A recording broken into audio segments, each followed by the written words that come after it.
Hi, and welcome to Cooking with Rudge on the boat. Okay, so tonight we're going to do my version of a Thai curry, which Ken Hom taught me how to cook, by the way. He wasn't actually in the same room as me, but, you know, I watched him cook it and thought, that's very easy, we'll have a go. So, first of all, usual thing, you need some stir-fry oil in the pan, not sesame seed or anything like that with it, because it's got quite strong flavour, just a bit of stir-fry oil, plain oil.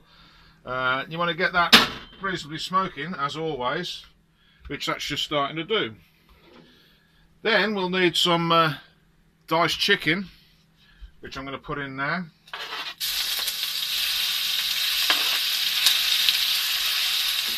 And as I've said before, I always like to make sure the chicken's cooked, so you'll see me turn that over in a minute by hand rather than flipping it.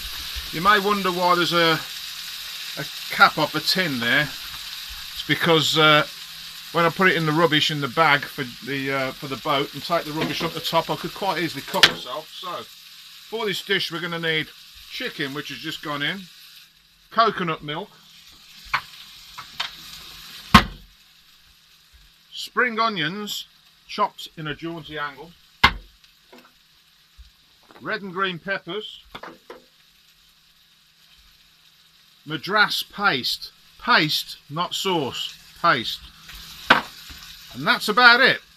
So that's where the top came from off the tin. It's going back in the tin. I'll crunch the top up, put it in the bin. Top tip, won't cut myself when I pull the bag out the bin. Meanwhile, the chicken seems to be cooking away nicely here.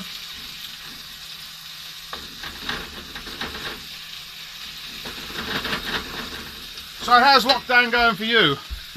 Are you sat there with a bottle of wine watching me? Or a bottle of JD? Yeah, as you can see, I'm part way through the day, and that's a litre bottle, not doing too well. But never mind. Strange times. So yeah, the chicken. So that's cooking up nicely now. Not as quickly as I'd like, because I'm not using the, you'll notice if you watched the last video I did of Chinese cooking, I use a camping stove because it gives me a better heat. The gas is slightly different that they use in those. The Sovereign Bay's hob runs off propane, which sounds ridiculous, because if you put your hand in there now you burn it, so it's hot. But it's not really a hot gas for cooking on, really. You don't get, and not only that, but you don't get a good enough flame. But for what we're doing tonight, we don't want a raging hot pan. A chef once told me that you can't do Chinese food at home because they use such high heats. Well, that's not strictly true, because I was taught by a Chinese person how to do fried rice.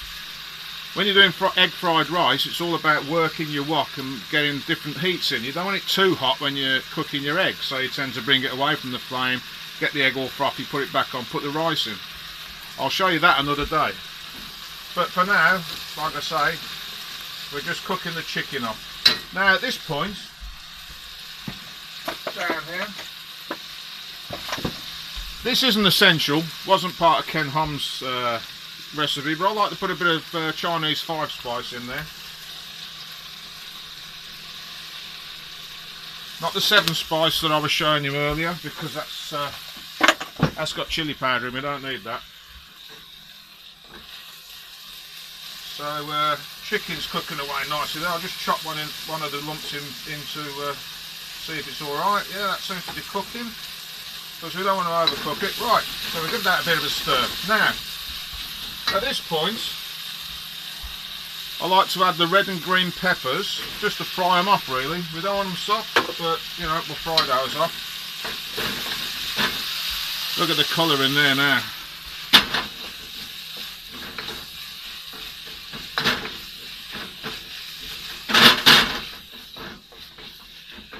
I can't do a good flick here anyway, because I've got the high level oven above the, it'll all end up at the back of the cooker. I've tried that before, so anyway, it's just showing off that, isn't it?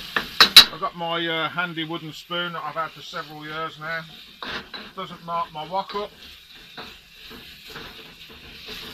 Right, peppers don't take long to fry off. So at this point, we're going to add the coconut milk. Get that from most supermarkets. Another tip with the coconut milk, as he puts the lid in the top, squashes it up so it can't come out, and puts it in the bin. Another tip with the coconut milk is living on a boat, things tend to get very cold in the locker, which is great. You know, it means they don't go off. However, coconut milk, when it gets to a certain temperature, doesn't have to be freezing or particularly chilled, will go solid, and you'll get like a watery top on it. Don't worry about that. Just bang the whole lot in, and it will soon end up like that. So now we get that. Just want that simmering. You don't want it too hot. And at this point, we add, and you can do this to taste, I like a nice big spoonful of that. In fact, I'll put a little bit more in. Madras paste. Got to be the paste, not the sauce. Very important. Just stir that in.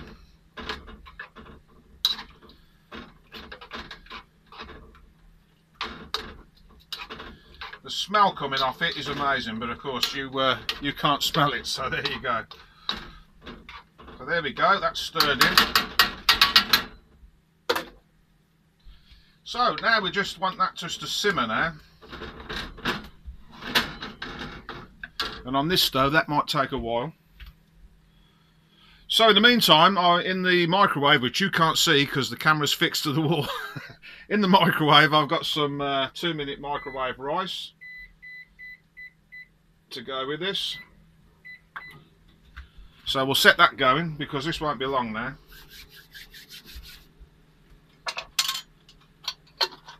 While that's bubbling away, dark soy sauce.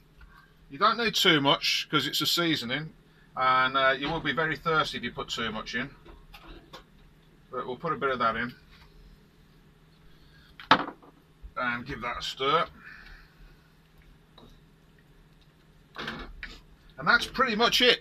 Just got to wait for it to start simmering away, because we don't want to overcook it.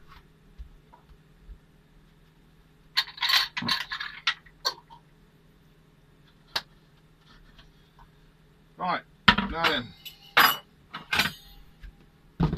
get a plate ready.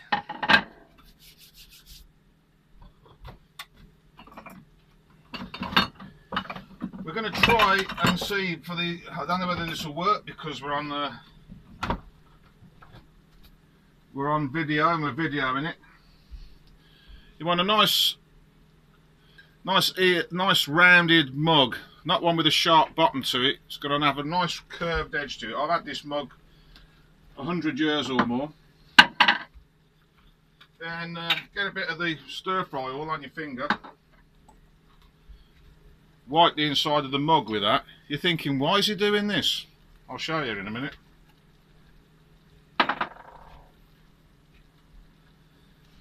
As you can see, the wok's bubbling away nicely now, simmering away nicely. You need to keep an eye on that because you don't want to boil it. But I do like to reduce it slightly, so I'm going to leave it to simmer. Microwave's telling me we've got 30 seconds for the rice.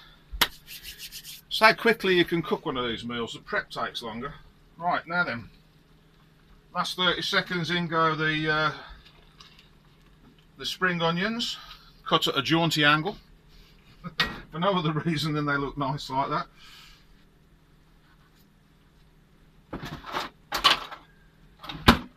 Get a dessert spoon.